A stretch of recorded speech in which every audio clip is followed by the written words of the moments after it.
मेरे सारे नियोजित शिक्षक, अभी मैं कोर्ट में मौजूद हूँ। क्या कुछ चल रहे हैं कोर्ट में, जैसा कि मैं आप लोग से बताया था कि कोर्ट का जो भी अपडेट होगा कोर्ट आप लोग के साथ है। क्या कुछ इन्फॉर्मेशन है, क्या कुछ नियोजित शिक्षक को लेकर खुशखबरी है, सारा कुछ अभी मैं शेयर करने वाला हूँ। और मेरे साथ अभी जाने माने सीनियर अधिवक्ता दिलीप सर हैं। क्या कुछ कोर्ट में हो रहे हैं, क्योंकि एक ही हम लोग के पास सहारा और उपाय था, वो था कोर्ट। और जिस तरह से नियोजित शिक्षक को परेशान किए जा रहे हैं, क्या ये कॉन्स्टिट्यूशनल हो सकता है कभी भी कि एग्ज़ाम लिए जा रहे हैं, सक्षमता परीक्षा लिए जा रहे हैं नियोजित शिक्षक का, और 5 बार एग्ज़ाम नहीं देने पे उनको अगर वो पास नहीं करते हैं तो बर्खास्त कर दिए जाएंगे सर। ये कितना हद तक सही है सर? देखिए, सबसे पहले कुणाल जी आपको बहुत बहुत धन्यवाद। वो बात ऐसा है कि सक्षमता परीक्षा की जहाँ तक बात है तो अपने आप में ये लगता है सुनने में, सक्षमता परीक्षा क्या पूर्व से जो बहाली की गई थी, जो नियमावली बनाई गई थी, वो सक्षम नहीं था।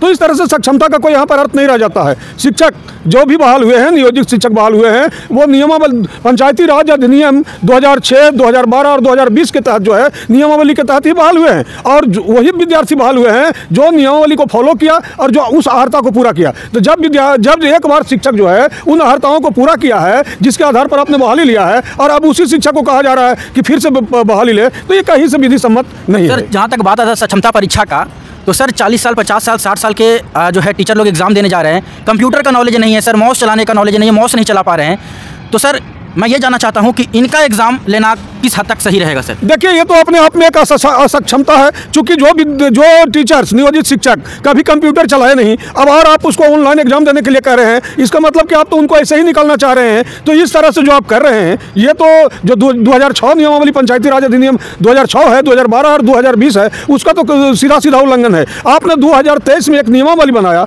तो जब 23 में नियमावली बनी तो हम समझते हैं कि कानून बनने के बाद उसका इंप्लीमेंट होता है, तो 23 के बाद ना इंप्लीमेंट होगा। और खासकर उन पर क्या इंप्लीमेंट इसको होना है जो पहले से ही इसमें सक्षम होकर ही इसमें बहाली उनकी हुई है और नियमावली के तहत हुई है। तो इस तरह से जो शिक्षकों को तंग किया जा रहा है वो बिल्कुल नियम के विरुद्ध है। क्योंकि शिक्षकों की जो बहाली हुई है वो देखिए संविधान की धारा जो है वो 243 जी के तहत हुई है, और 243 जी के अर्हता को पूरा करके ही इन्होंने बहाली इनकी हुई है, और ये फुलफिल की है, बहाली हुई। और ये जो है इतना दिन से अपना सेवा दे रहे हैं, अब जिनको रिटायरमेंट करने का वक्त आया है तो आप कह रहे भाई आप सक्षम हो कि नहीं हो।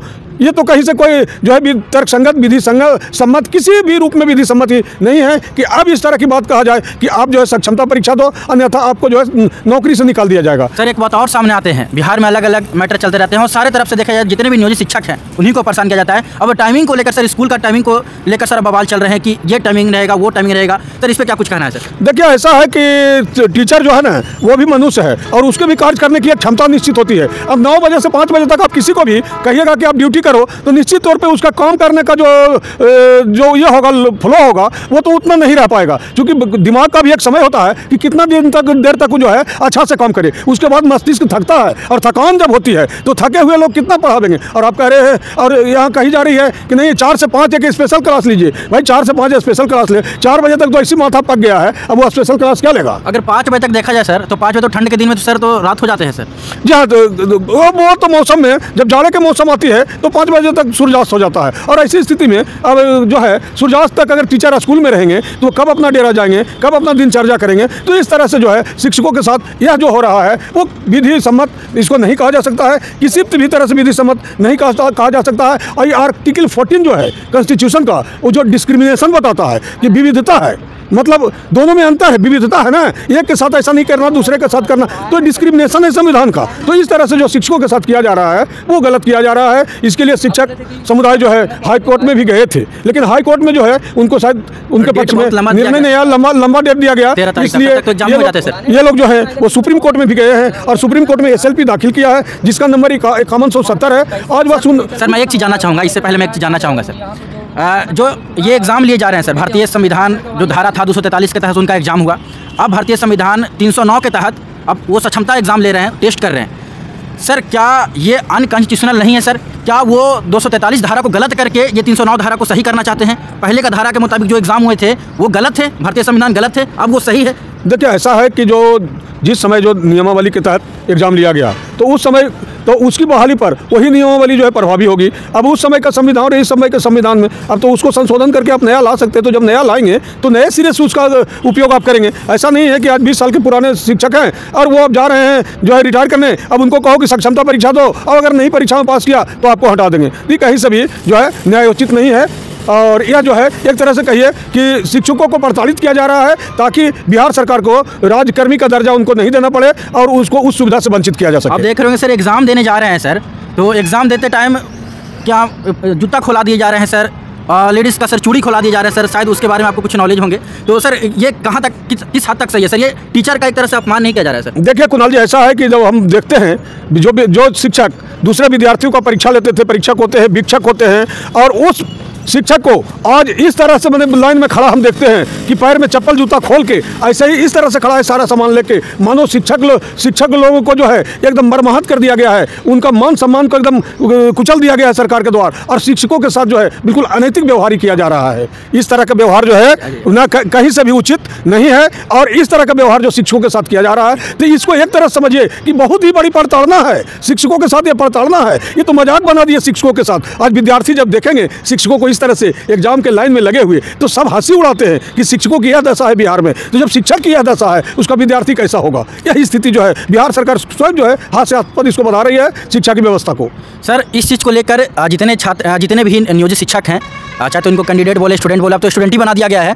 अब वो लोग हाई कोर्ट में गए, 13 तारीख को उसका सुनवाई का डेट बताए गए, 13 मार्च को, तब तक तो सारी एग्जाम ही हो जाते। तो सर हम लोग इसको लेकर कितना उम्मीद रख सकते हैं सर कि हाई कोर्ट या सुप्रीम कोर्ट, हम लोग तो चाहते हैं एग्जाम पे रोक लगवाना, और इसको लेकर हम लोग सुप्रीम कोर्ट में गए हैं, और सुप्रीम कोर्ट में जैसा कि सर आपको सारा चीज़ पता ही है, आप ही लोग केस को लड़ते हैं, आप ही लोग सारा कुछ करते हैं। तो सर ये कितना हद तक लग रहा है कि हम लोग के पक्ष में फैसला आ सकता है, एग्जाम पे रोक लग सकता है, और नियोजित शिक्षक को जो 5 बार का एग्जाम लेने का बात चल रहे हैं, अगर वो पास नहीं होंगे तो उनको हटा दिए जाएंगे, बर्खास्त कर दिए जाएंगे टीचर से। सर वो सब मैटर पे कितना हद तक लग रहा है कि हम लोग को सफलता मिल सकता है सर सुप्रीम कोर्ट जाने? देखिए सुप्रीम कोर्ट जो है संविधान की व्याख्या करने वाली बेंच होती है, और सुप्रीम कोर्ट इस बात को जरूर देखेगा कि शिक्षकों के साथ क्या अन्याय हो रहा है। अब संविधान की व्याख्या करने वाले सुप्रीम कोर्ट से हम समझते हैं कि नियोजित शिक्षकों को 100% जो है वो मिलेगा सफलता, और 100% जो है सहायता मिलेगा, इसलिए कि संविधान के दायरे के बाहर जाकर कोई भी काम जो है उचित नहीं है। और नियोजित शिक्षकों को इस तरह से प्रताड़ित करना, इस तरह से नियोजित शिक्षकों के मनोबल को तोड़ना, और इस तरह से जो है वो एग्जाम लेना दर्शाता है कि ये तो ये शिक्षकों के साथ जो है वो घोर अन्याय है। जैसा कि आप लोगों ने अभी सर को सुना, सुप्रीम कोर्ट हम लोग गए हैं, और सुप्रीम कोर्ट से सफलता का पूरा उम्मीद किया जा सकता है। सुप्रीम कोर्ट हम लोग के पक्ष में बात करेगा। सर ने बताया कि ये अनकॉन्स्टिट्यूशनल है, एक तरह से परेशान किए जा रहे हैं, प्रताड़ित किए जा रहे हैं, और सुप्रीम कोर्ट से इसको लेकर जो है हम लोग को सफलता मिलेगा।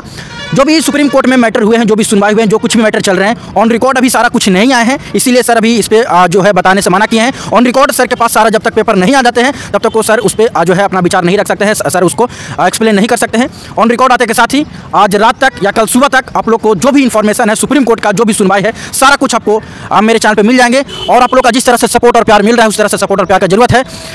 आप लोग का अगर सपोर्ट नहीं रहता तो आज हम लोग हाई कोर्ट और सुप्रीम कोर्ट नहीं पहुंचते, और आज जो सफलता का जो शोर गूंज रहा है पूरा बिहार में, आज पूरे ऑल ओवर इंडिया में जो आज शोर गूंज रहा है नियोजित शिक्षक का, और जो सारे लोग बता रहे हैं कि अंडरग्राउंड हो रहे हैं के पाठक, तो वो आप ही लोग का सफलता है और आप ही लोग का सपोर्ट है। जितने भी स्टूडेंट हैं चैनल को जरूर सब्सक्राइब करके रखिएगा, जितने भी नियोजित शिक्षक हैं उन सभी लोग चैनल को जरूर सब्सक्राइब करके रखिएगा, बेल आइकन प्रेस करके रखिएगा, क्योंकि ये जो अन्याय हो रहा है, ये अन्याय रुकना चाहिए। और रात तक, शाम तक या फिर कल तक आप लोग का जो भी सुप्रीम कोर्ट का जो इन्फॉर्मेशन है वो आप लोग को मिल जाएगा। जो लोग चैनल को सब्सक्राइब करके जुड़े रहेंगे उन तक मेरा वीडियो तुरंत मिल जाएगा, सर के द्वारा शेयर कर दी जाएंगे। तो हर एक स्टूडेंट चैनल को सब्सक्राइब करके जरूर रखिएगा। तब तक के लिए बहुत बहुत धन्यवाद, बहुत बहुत धन्यवाद। हाँ धन्यवाद कुणाल जी, आपको भी।